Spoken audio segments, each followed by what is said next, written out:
హైదరాబాద్ సనత్ నగర్ లో విషాదం నెలకొంది.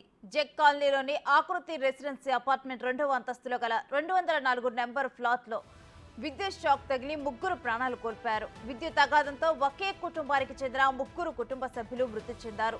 ఇంటిలోని బాత్రూమ్ లో పడి ఉన్న మృతదేహాలను సాయంత్రం గుర్తించారు కాలనీ వాసులు. మరోవైపు సంఘటనా స్థలానికి చేరుకున్న పోలీసులు కేసు నమోదు చేసుకుని దర్యాప్తు చేపట్టారు.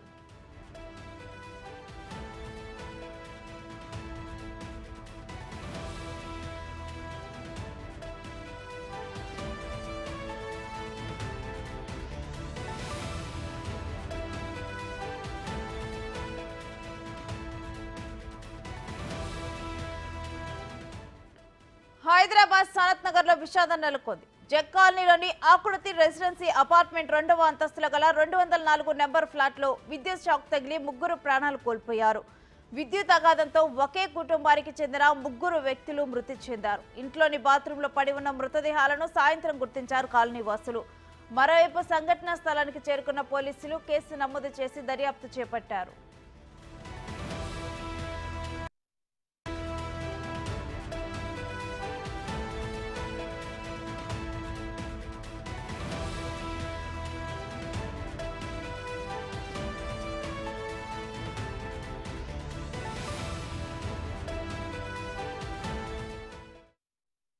సనత్ నగర్ పోలీస్ స్టేషన్ లిమిట్స్లో ఉన్న జెక్ కాలనీలో ఈ ఆకృతి ప్రెసిడెన్సీ అపార్ట్మెంట్స్ అనే ఏరియాలో అనే అపార్ట్మెంట్లో 6:30కి ఒక ముగ్గురు వ్యక్తులు చనిపోయి ఉన్నారు.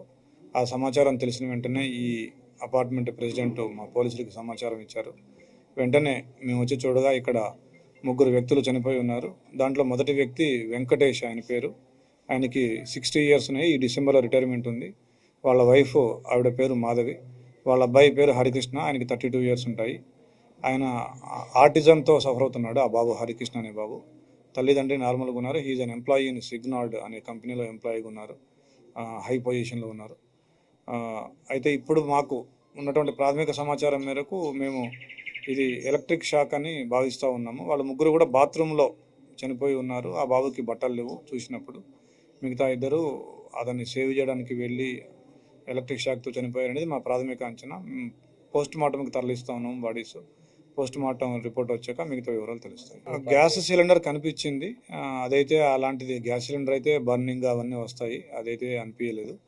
మోస్ట్లీ ఎలక్ట్రిక్ షాక్ అనుకుంటున్నాము. ఇంకా వైద్య నివేదిక కూడా రావాల్సింది.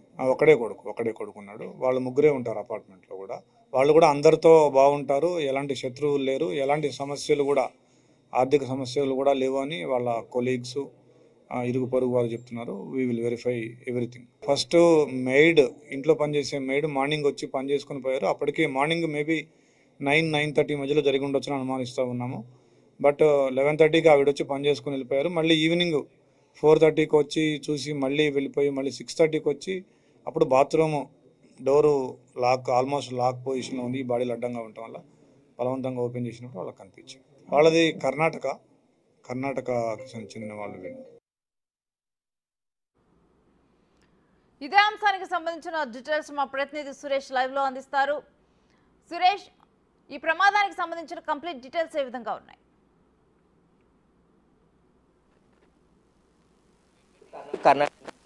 కుటుంబము ముగ్గురు, కొడుకు భార్యతో కలిసి ఇదే ఆకృతి అపార్ట్మెంట్లో ఉంటున్నారు. అయితే ఈరోజు ఉదయం 9 గంటల సమయంలో ఇంట్లో పని మనిషి పనిచేసి మళ్ళీ తిరిగి వెళ్ళిపోవడం జరిగింది. సాయంత్రం 6 గంటలకి మళ్ళీ తిరిగి అపార్ట్మెంట్కి వచ్చిన సమయంలో ముగ్గురు కూడా కనిపించకపోవడంతో ఒక్కసారిగా ఇంట్లో అంతా వెతికిన తర్వాత బాత్రూంలో చూసేసరికి ముగ్గురు కూడా చనిపోయి ఉన్నారు. వెంటనే ఈ అపార్ట్మెంట్ ప్రెసిడెంట్కి సమాచారం అందించడంతో పోలీసులకి సమాచారం ఇచ్చారు. పోలీసులు స్పాట్ చేరుకొని ఇక్కడ కేసు నమోదు చేసుకొని దర్యాప్తు చేస్తున్నారు. కరెంట్ షాక్ వల్లనే ముగ్గురు చనిపోయినట్టు ప్రాథమికంగా దర్యాప్తులో తెలుస్తుందని చెప్పేసి కూడా పోలీసులు చెప్తున్నారు. అయితే క్లూస్ టీమ్ కూడా ఇక్కడ చేరుకుంది. అన్ని ఆధారాలు కూడా సేకరిస్తున్నారు. బాత్రూంలో గ్రీజర్ కరెంట్ షాక్ ద్వారానే ముగ్గురు చనిపోయి ఉంటారు. వాళ్ళ బాబు ఆటిజంతో బాధపడుతున్నాడు. 32 సంవత్సరాలకు సంబంధించిన హరి ఆటిజంతో కొద్ది రోజుల నుంచి బాధపడుతున్నాడని చెప్పేసి కూడా గుర్తించడం జరిగిందని చెప్తున్నారు. అయితే ఇదే అపార్ట్మెంట్లో 4 సంవత్సరాల నుంచి కూడా వెంకటేష్ కుటుంబం నివాసం ఉంటుంది. అయితే పని మనిషి 6 గంటలకు చూసిన సమయంలోనే బాత్రూంలో ముగ్గురు కూడా మృతదేహాలు గుర్తించడం జరిగింది. పోలీసులు అయితే కేసు నమోదు చేసి దర్యాప్తు చేస్తున్నారు. అన్ని కోణాల్లో కూడా దర్యాప్తు చేస్తున్నామని చెప్పేసి కూడా బాలనగర్ డీసీపీ సురేష్ కుమార్ చెప్పడం జరిగింది. ఆ బాత్రూంలో ప్రాథమికంగా కరెంట్ షాక్, ఎందుకంటే వాళ్ళు చనిపోయిన తీరు, మృతదేహాలు పడిపోయిన తీరును గమనించి ప్రాథమిక ఆధారంగా కరెంట్ షాక్ వల్లనే ముగ్గురు చనిపోయి ఉంటారు అని చెప్పేసి కూడా చెప్తున్నారు. వాళ్ళు ఆర్థిక పరమైన ఇబ్బందులు కూడా వారికి ఏం లేవు. బంజారా హిల్స్ లో ప్రైవేట్ సాఫ్ట్ కంపెనీలో ఆయన పనిచేస్తూ ఉన్నాడు. ఆర్థికంగా కూడా ఇబ్బందులు కూడా వాళ్ళకి లేవు కాబట్టి ప్రమాదంతోనే చనిపోయినట్టు భావిస్తున్నామని చెప్పేసి పోలీసులు చెప్తున్నారు. కొద్దిసేపటి క్రితమే ముగ్గురు మృతదేహాలని గాంధీ ఆసుపత్రికి తరలించడం జరిగింది. పోస్ట్ మార్టంలో పూర్తి వివరాలు కూడా తెలుస్తాయని చెప్పేసి కూడా పోలీసులు చెప్తున్నారు. Right, thank you Suresh.